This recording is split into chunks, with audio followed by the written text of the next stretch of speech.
জামালপুরে খাজা এনে রহমত মুজাদ্দেদি বাইতুত তরিকত ফাক দরবার শরীফে পবিত্র ঈদে মিলাদুন্নবী সাল্লাল্লাহু আলাইহি ওয়াসাল্লাম উপলক্ষে জশ্নে জুলুস অনুষ্ঠিত হয়েছে।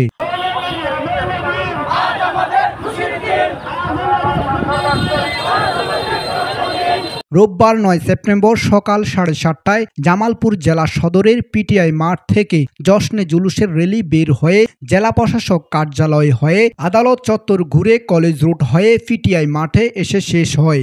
১২ রবিউল আউয়াল মাসের এই দিনে পবিত্র ঈদে মিলাদুন্নবী সাল্লাল্লাহু আলাইহি ওয়াসাল্লাম বিশ্বনবী হযরত মুহাম্মদ সাল্লাল্লাহু আলাইহি সাল্লামের জন্ম ও উপাদ দিবস। তাৎপর্য, এই দিনটি যথাযোগ্য মর্যাদা ও ধর্মীয় ভাব গাম্ভীর্যের মধ্য দিয়ে পালন করতে জামালপুর জেলা সদরে নারকেলের কোঠামনি ও সাতকুড়া খাজা এনে রহমত বাইতুত তরিকত ফাক দরবার শরীফ জামালপুরের প্রতিষ্ঠাতা ও বর্তমান পীর হুজুর কুতুবুল এরশাদ মহাকবি আলহাজ মাওলানা শাহ সুফি হজরতুল আল্লামা খাজা মোহাম্মদ রেজাউল হক রেজা শাহ সাইফি আল মুজাদ্দেদি এর উদ্যোগে বিশাল শোভাযাত্রা বের করা হয়। সিরাতুন নবী, নবীর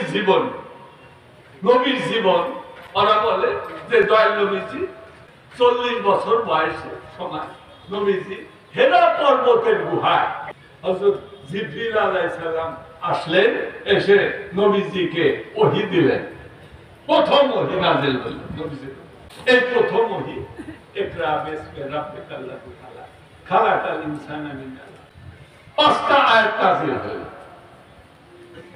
এই যে নাযিল হলো কোরআন সিরাতুন নবী, এই দেখ নবীজি ওই সময় থেকে সিরাত শুরু হইল।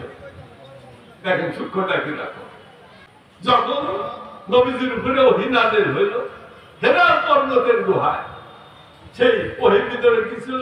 ইকরা বিসমি রাব্বিকাল্লাযী খালাক খালাকাল ইনসানা মিন আলাক। তখন থেকে দয়াল নবীজির রিসালাতের জীবন শুরু হইল। চলল কত বছর? ৩ বছর। এই ৩ বছর জীবন নিয়ে তারা আলোচনা, তার আগে না, তার আগের জীবনকে তারা নবীর জীবন বলবে না, তারা আগের জীবনকে বলবে মুহাম্মদের জীবন। দেখেন, আর আমার নবীজি বলতেছেন যে আল্লাহ পাক সর্বপ্রথম যে জিনিস যাকে সৃষ্টি করেছে সেটা হচ্ছে আমার নূর। সর্বপ্রথম দয়াল নবীজির নূরকে সৃষ্টি করা হয়েছে, আর যখন নবীজির নূরকে সৃষ্টি করা হয়েছে তখন নবুয়তেই সৃষ্টি করা হয়েছে। এটা আমাদের সত্য। শোভাযাত্রাটি নারায়ে তাকবীর আল্লাহু আকবার ধ্বনিতে মুখরিত হয়ে ওঠে। শহরের প্রধান সড়ক প্রদক্ষিণ করে এরপর জামালপুর শহরের পিটিআই মাঠে দুরূদ শরীফ ও সালাতু সালাম পাঠ শেষে বিশ্ব মুসলিম উম্মাহর সুখ শান্তি ও দেশের উন্নতি কামনা করে আখিরি মুনাজাত অনুষ্ঠিত হয়। গাজী মহিনুদ্দিন, জামালপুর।